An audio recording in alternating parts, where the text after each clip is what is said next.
ओम श्री महालक्ष्मी नमो नमः। श्री स्वामी समर्थ। स्वामी महाराजांच्या कृपेने तुमच्या मनातील सर्व चांगल्या इच्छा या लवकरात लवकर पूर्ण होत एवढी स्वामींना मी प्रार्थना करते आणि आजच्या या नवीन व्हिडिओला सुरुवात करते। तर येत्या गुरुवारी आलेला आहे गुरु पुष्य अमृत योग। तर या दिवशी आपल्याला दिव्याखाली एक वस्तू ठेवायची आहे, ज्यामुळे आपल्या ज्या काही समस्या आहेत, अडचणी आहेत, आपली कठीणातली कठीण इच्छा देखील पूर्ण होणार आहे। त्यासाठी हा उपाय खूप असा प्रभावी व महत्त्वाचा आहे। आणि या दिवशी आपण जे काही सेवा करतो, जे काही उपाय करतो, तर त्याचा आपल्याला जास्तीत जास्त फायदा हा होत असतो। कारण 3.5 मुहूर्तापैकी हा एक शुभ मुहूर्त आहे। हा पूर्ण दिवस आहे तर तो शुभ असतो। तर या दिवशी तुम्ही सकाळी किंवा संध्याकाळी तिन्ही सांजेच्या वेळेस पूजा करू शकता। हा उपाय आहे तर हा महिला करू शकतात, पुरुष करू शकता, घरातील कोणतीही व्यक्ती हा उपाय करू शकतो। तर गुरु पुष्य नक्षत्र याचा अर्थ असा आहे की पोषण करणारा, शक्ती देणारा, ऊर्जा देणारा। पुष्याचे आधीचे नाव तिष्य असे, त्याचा अर्थ शुभ, सुंदर, सुख, संपदा देणारा असा आहे। तसेच पुष्य नक्षत्र अतिशय शुभ आणि कल्याणकारी आहे। ज्या गुरुवारी पुष्य नक्षत्र येते त्या दिवशी गुरु पुष्य अमृत योग असतो। गुरुवारी धार्मिक कार्य करणे उत्तम मानले गेले आहे। पुष्य नक्षत्र सर्व प्रकारच्या कार्यासाठी अत्यंत शुभ मानले गेले आहे। गुरु पुष्य योग दिनी गुरु मंत्र घेणे उत्तम असते। गुंतवणुकीसाठी हा योग फायदेशीर मानला गेला आहे। या दिवशी लक्ष्मी देवीची पूजा केली जाते। या दिवशी केलेले लक्ष्मी पूजन अत्यंत शुभ आणि लाभदायक आहे। या गुरु पुष्य अमृत योगाचे फार महत्त्व आहे। या दिवशी हाती घेतलेल्या कामामध्ये यश मिळवायचे असल्यास आपल्या कुलदेवतेची मनोभावे पूजा करणे शुभ फलदायी असते। गुरु पुष्य अमृत योग पूजा, मंत्र, तंत्र, संकल्पना, साधना, जप करण्यासाठी उत्तम आहे। तसेच गुरु पुष्य अमृत योग गुरुवारी येणे हा दुर्मिळ योग आहे, म्हणूनच आपण याला अमृत योग असंही म्हणतो। पुष्य नक्षत्रात प्रत्येक क्षण शुभ समय असतो, म्हणून या दिवशी आपण जे काही उपाय करतो, जे काही सेवा करतो, त्याचा आपल्याला 100% फायदा हा होत असतो। आणि म्हणून आपल्याला या दिवशी दिव्याच्या खाली एक वस्तू ठेवायची आहे। बघा, प्रत्येक व्यक्तीला आपल्या जीवनामध्ये सुख समृद्धी असावी असे वाटते, कोणत्याही गोष्टीची कमतरता असू नये। तसेच आपल्याला प्रत्येक कामामध्ये यश मिळावे असे वाटतच असते। त्यासाठी आपण खूप कष्ट करीत असतो, परंतु मित्रांनो, आपण जो कष्ट करत असतो, परिश्रम कष्ट करून देखील आपल्याला कामामध्ये सफलता प्राप्त होत नाही।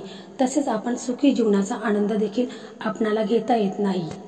आपल्या जीवनामध्ये सतत अपयशी किंवा अनेक अडचणी, संकटे ही वारंवार आपल्याला येत असतात। घरामध्ये सततचे वादविवाद होणे, भांडणे होणे, घरातील व्यक्ती सतत आजारी असणे, यामुळे लक्ष्मी ही आपल्या घरामध्ये स्थिर राहत नाही।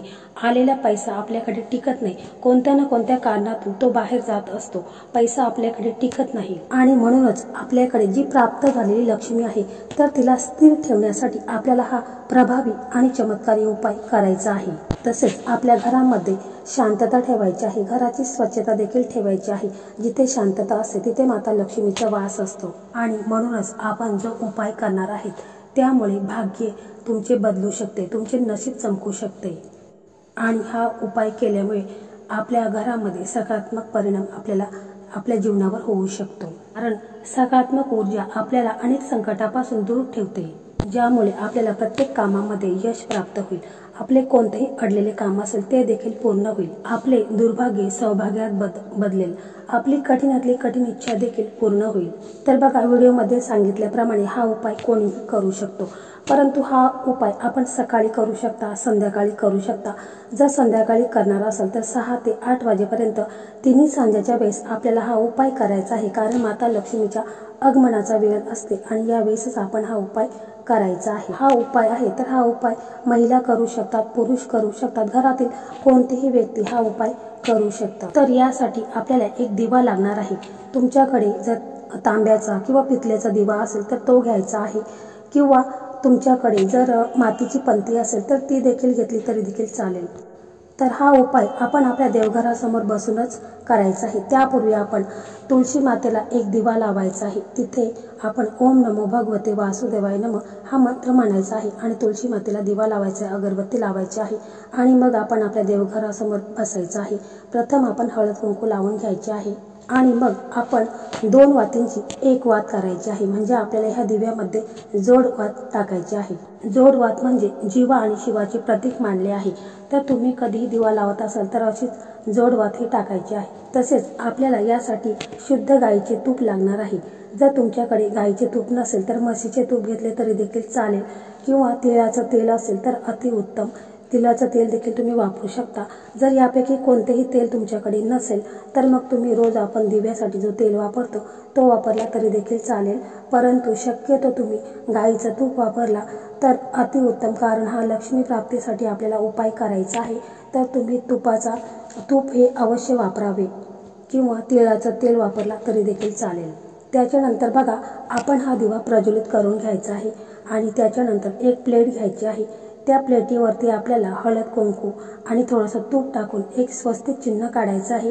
त्याच्यामध्ये 4 टिंब द्यायचे आहेत, दोन्ही साईडला कडा वडायच्या आहेत। असं स्वस्तिक चिन्ह आपल्याला बनवून घ्यायचं आहे आणि मग त्याच्यावरती एक मूठभर धणे आहेत, तर धणे त्या स्वस्तिकावरती आपल्याला ठेवायचे आहेत आणि मग त्या धण्यांच्या वरती हळद कुंकू अक्षता तसेच गुलाबाच्या पाकळ्या आपल्याला त्या धण्यांच्या वरती ठेवायच्या आहेत आणि त्याच्यानंतर त्याच्यावरती आपल्याला हा दिवा ठेवायचा आहे।